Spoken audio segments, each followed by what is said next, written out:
penanaman dan apa namanya itu, pembibitan gitu ya, masyarakat sekitar sini gitu yang akan diberdayakan gitu. Itu B ya, pakai B ya, gimana? diberdayakan ya. Jangan salah pakai B loh. bikin double Berdayakan. Lanjut lagi. Nah itu akhirnya dengan awal mula itu cuma 200 kapling di bulan Desember itu pancingan 2016. pancingan Pak ya 2016 Desember. Istilahnya test case dulu ya, 200 kapling. Ternyata pada saat itu tersedia 200 pada saat tanggal 25 atau 26 itu ya. 25 Pas Yesus itu lebih dari itu animonya, total sekitar 600. Akhirnya dibuka lagi Peminat. tahap Artinya 2 mereka tahap 2 berikut ini. apa SPK artinya pemesanan atau sudah transaksi atau bagaimana itu yang nomor Booking itu? Oh, booking fee, sudah booking fee.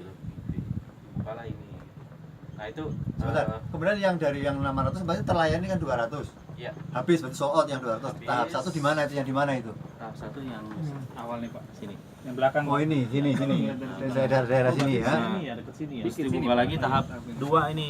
seribu Tahap kapling 2. Ini tahap 3. yang Bapak lewatin tadi lah dua Yang ini tahap 3 ini. Oh, belum, berarti ini belum di launching. Ini sudah. Ini 200 sudah habis sold out. Sudah. Ini habis, Berarti ini itu semua habis. ini gitu, Iya. sekitar sini. Iya.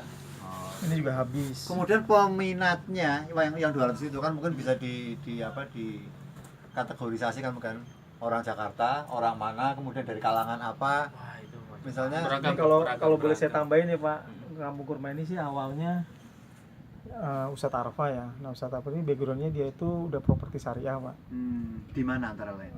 Dia di Gunung Sidoko. Sindir, Gunung Sindur. Gunung Sindur. Gunung Sindur. Ya ada tuh kapling tapis Quran. Di Anur 8. Gunung Terus- Sindur dekat ini ya Sidoko Darul Quran Sidokom. Darul Quran ya, betul. Parung. Iya, naik Parung ke sama Dari Parung.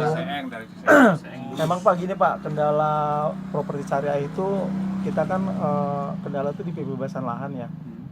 Karena kan itu butuh modal yang besar tuh biasanya untuk pembebasan lahan. Sebentar, bedanya syariah dan non syariah apa dalam hal lahan?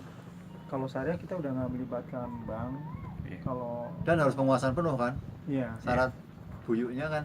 iya. Kalau yang Jadi, non syariah kan kita akadnya diarahin ke bank. Jadi akad jual belinya itu atau kreditnya itu Ada yang kembali riba tidak lah. menggunakan riba. Termasuk dalam pengadaan tanahnya pun. Iya. Iya, Artinya kan termasuk boleh dijual belikan itu kalau ya Sudah. makanya Sudah gini tahu yang pernah dengar maksudnya kan harus dikuasai penuh kan itu kan. Makanya Boleh gini, dijual Pak. kan harus dibayar. Makanya gini, Makanya harus dia modal gede tidak itu. dibiayai oleh bank. Iya. Biasanya developer Makanya itu gini, kan Pak, dapat duit dari bank, Iya. gitu kan. Eh, Dia tidak mau. Nah ini biayanya dari mana tuh? Nah makanya gini, saya ini dulu Pak riwayatnya nih ya. Iya. Nah Ustadz Arfa ini dipertemukanlah sama Pak Adam. Nah Pak Adam ini dia asli orang Jonggol sini. Nah dia pemilik lahan 300 hektar di sini, Oh, sudah. warisan gitu. 300 hektar. Nah dipertemukan ya Pak ya. Jadi istilahnya Kampung Kurma ini udah punya modal gitu Pak. 300 yang pertama. Nah akhirnya Ustadz Arfa ini kerjasama nih sama Pak Adam ini. Jadi lahan dia bisa kita jual gitu kan. Dipasarkan oleh Pak Arfa. Nah dipasarkan oleh Arfa dengan konsep Kampung Kurma. Berdaya. Nah setelah udah ketemu 300 hektar ini ngadep lurah Pak, bisa kan di lurah menyediakan floating 700 hektar gitu kan untuk di desa Sukaresmi. Nah, dengan konsep nanti khusus muslim gitu ya, terus bikin konsep rumah kebun tanaman kurma gitu. Nah lurahnya welcome, dia siap. Nah kita langsung woro-woro itu dari November, terus Desember kita bikin acara gathering tanggal 25 di sini Pak. Oh, di sini? Lokasinya. Sini persis. Nah itu kita woro-woro ternyata yang kita jual 200 kapling yang datang tuh hampir 1000 Pak. Peminat 1.000 orang datang. 1000. Jadi Ada di sini nanti penuh Pak. Di website Itu sampai ada ke tuh, atas nanti atas kita tuh lihat mobil ya. semua Pak. Penuh di sini. Nah, akhirnya waktu itu kita list kaget, orang sini juga kaget. kita list Ada tuh banyak mobil tuh ya. Termasuk Ustadz Arfanya kaget. Anu di luar. Ada apa ini deh? jadi 700 itu langsung booking fee di sini Pak. Cash itu waktu itu. 700 bayar itu cash. WP yang 5 juta itu. Iya. Enggak, dulu 3,5 juta. Oh. Gitu. Nah, Kampung Kurma ini Pak, itu memang ada yang masar itu 15 agent Pak, 15 agent properti syariah. Nah, ini yang pembeli di sini udah internasional Pak. termasuk buyer saya nih Pak, itu ada yang dari Saudi, dari Qatar gitu Pak ya. Dan mereka memang orang Indonesia yang ada di luar gitu.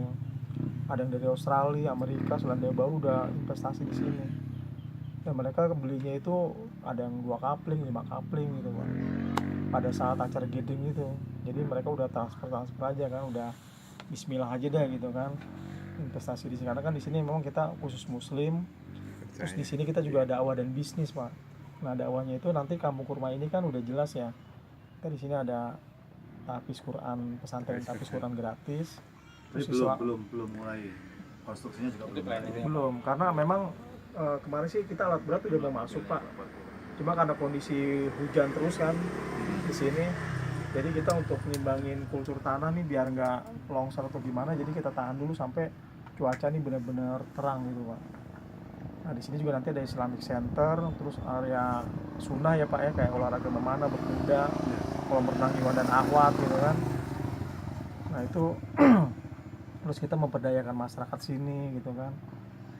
Terutama nanti dia untuk merawat pohon kurma yang kita tanam di sini Pak. Sebentar, pohon kurma itu di sini secara geografis artinya iklim, ketinggian apa itu bisa secara sudah diteliti cocok bisa hidup Iya, kalau dan Bapak mungkin bisa berbuah barangkali untuk dikawin apa itu kalau besarnya bagaimana dan kalau Bapak pernah dengar di Jonggol Bekasi Farm, kan ada itu Bekasi iya, Bekasi malah di Berbuah Albasa, itu. kemudian kemarin kan saya ke Samarinda juga tuh. ada juga. Di sana di Islamic Centernya udah belajar berbuah, lagi belajar berbuah. Kalau- Ini Ustaz Taryono juga kan udah berbuah. iya. Kalau jadi gini Pak, kurma di Indonesia itu sebetulnya bisa berbuah Pak. Nah yang nggak berbuah itu kadang-kadang dia nggak Laki tahu semua. itu jantan apa betina gitu kan. Jenisnya Terus dia perawatannya seperti apa gitu ya. Kamu tingginya 6 meter saya tak jual. Iya. Yang beli orang Jakarta mahal juga itu 30. Jadi memang gini Pak, jantan kali Pak. secara masif Landscape perkebunan design. kurma di Indonesia itu baru pada mulai Pak. Itu sekitar 2,5 tahun yang lalu, termasuk Jonggol Farm punya Jonggol Pak Iqbal. Farm. Kalau misalnya Bapak googling di internet tuh Saya cari nggak ketemu tadi lewat saya nanya Jonggol Farm. arah Madinul Quran Pak. Kalau misalnya Bapak tadi dari arah Tugu tuh ke kanan, kan ada tuh pesantren Madinul Quran, Jonggol Farm, ada pelangnya Pak, Bapak belok kanan. Itu dia posisinya dekat Citra Indah malah Pak. Oh Citra Indah. Dia jadi Citra Indah di bawahnya, Jonggol Farm di atasnya Pak. Oh. Nah itu dia udah 2,5 tahun, dia pakai kultur jaringan. Dia bibitnya dari Inggris tuh Pak. Yang modelnya dia kira-kira 4 tahun tuh udah bisa berbuah. Itu di situ udah ada zaitun, Kurmanya Kristen buatin. masih ya? Kurmanya Kristen. Nah itu dia Dari Inggris. kurmanya. Itu nggak dari Arab gitu ya. Kemarin Kirain kemarin di jalan ke sini Pak Bapak. Iya, Bapak. Terus di sini saya bayangin ke sini tadi ada suguhan kurma gitu di sini. Ada Pak di sini kurma Pak, cuman ada yang jualan, cuman sekarang nggak tahu nih yang jualan kurma itu. Cirebon. Lagi ke Cirebon ya. Nah di sini nanti ada ajwa juga Pak. Ajwa bibitnya sih dari Madinah. Cuma nanti kalau udah di sini jadinya ajwa jonggol ya Pak ya, bukan ajwa Madinah. Azwaj. Nenek moyangnya dari Madinah Pak. Gitu.